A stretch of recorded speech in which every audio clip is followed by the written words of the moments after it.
You are listening to Viewpoints from PlaceCloud. Cultural researchers tell stories of places from around the world. For the full multimedia experience and to support the creators you enjoy, visit placecloud.io. The German John Maurice de Nassau-Siegen enlisted in the Dutch army at the tender age of 16. Though from a respectable family with royal connections, his father had spent most of his resources supporting the Dutch independence war against Spain, which meant that for John, his father's 13th child, there was little left to go around. His uncles and cousins, blood relations through his grandfather, whose brother was William the Silent, were power players in the Netherlands. But though Nassau could lean on his connections, his being born in Germany and his absent funds meant he also needed to prove himself to be able to climb the military ladder, while in Holland at least, for his German origin, the political ladder was practically unavailable. Already at 27 in 1631, he was prominent and wealthy enough to purchase a plot of land directly bordering the Dutch center of political power in The Hague, right next to where we find the Dutch parliament today. Construction of his house started in 1633, the building being designed by Jacob van Kampen and his assistant Pieter Post, who mostly became responsible for construction, and was stretched out until 1644, the year Nassau returned from his position of Governor-General in Dutch Brazil, which he had taken up in 1637. Funded by the money Nassau had made in the colony, primarily through the sugar and slave trade, with no fewer than 24,000 people having been forcibly transferred under Nassau's watch, the building, though also for its looks, had started to be referred to as the Sugar Palace. We have no records on the cost of construction, but we do know that the mortgage on the building in the 1660s was 160,000 guilders, at a time when a skilled craftsman made around 250 guilders per year. Today, a well-paid plumber will make over 50,000 euros per year. Comparisons like these are not quite fair, but that would put Nassau's mortgage at around 32 million euros today. Slavery and sugar clearly were good business. Nassau's dismissal as Governor-General was messy. Multiple crises had made his administration in the tropics difficult, and the working relationship between him and his superiors in Holland untenable. Meanwhile, Nassau had left a legacy in Brazil. Even today, his perception in Brazil tends to be of being a good colonizer, which really is a blatant contradiction. Easy to miss perhaps if you're doing the colonizing or do not suffer the direct consequences. However, it's true that Nassau, certainly compared to the other Dutch and Portuguese administrators at the time, pursued a policy that was much more inclusive and also a big driver for the dissatisfaction coming from his Dutch superiors. Nassau was just too lenient with his Portuguese subjects. By the time of his return to Holland in 1644, Nassau had worked his way up the societal ladder for 24 years. He now owned a magnificent residence purposefully built in the political heart of the Netherlands.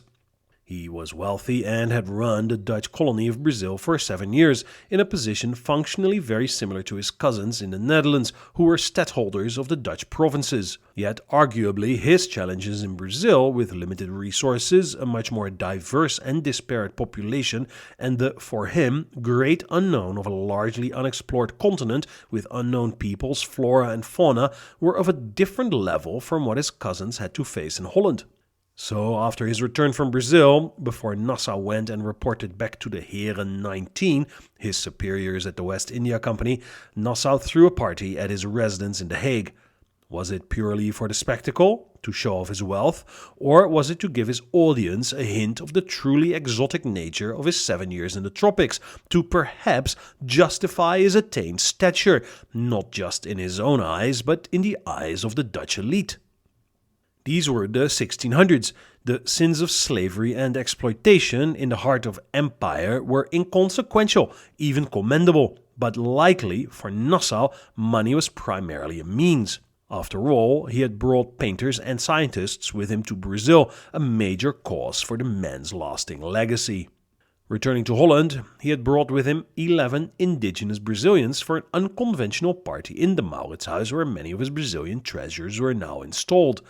The main event was this: he had the Tapuyas do a war dance, stark naked. One of the guests reported back, somewhat light-hearted. This caused much ridicule and derision amongst the people, but the general response was one of shock. It appeared that the Dutch were fine with the spoils of empire, but without having to know more of where they came from. The indigenous Brazilians who participated in the event had voluntarily boarded ships to Europe. That is to say, they were not Nassau slaves. Also because slavery was essentially forbidden in the Netherlands itself, but their motivations and intentions were ignored within the context of the spectacle. Whether intended by Nassau or not, they were reduced to living exhibits in a cabinet of curiosities, as they were perhaps presented as, but certainly seen as, symbols of European cultural superiority and the supposed domestication of colonized populations. Their dances and ritual clothing were reinterpreted to fit European expectations of exoticism, while the cultural elements were not just stripped of their original meaning, but completely without context. After all, Europeans who had a hint of knowledge of the Brazilian tropics believed these savages practiced cannibalism.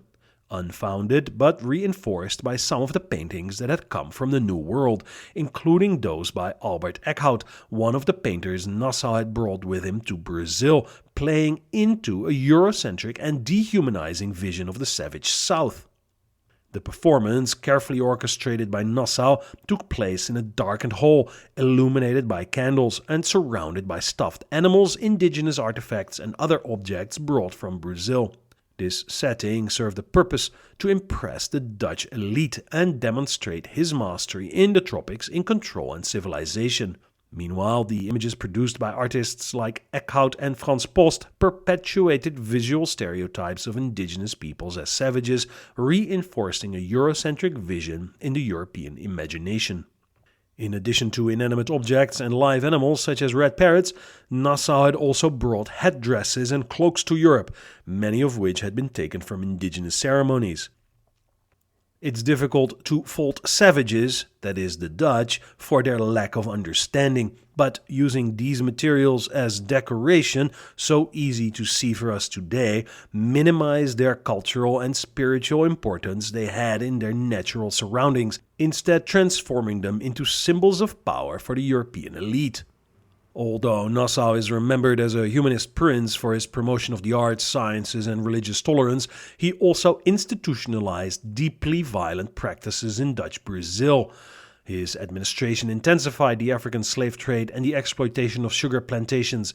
His reputation in Europe was built on the cultural, social, and economic expropriation of indigenous and Afro-descendant peoples, exposing the contradictions in his historical figure in particular and the European project of capitalist empire, whether back in the 1600s or today in general. The performance by the Brazilian Amerindians is an emblematic example of how colonized cultures were and are instrumentalized to underpin hierarchies of power. After all, the event in The Hague was not a celebration of cultural diversity, but used as a way to exoticize and subjugate their cultural values in order to justify European expectations. The paintings of Eckhout and Post, commissioned by Nassau, complemented the colonialist narrative.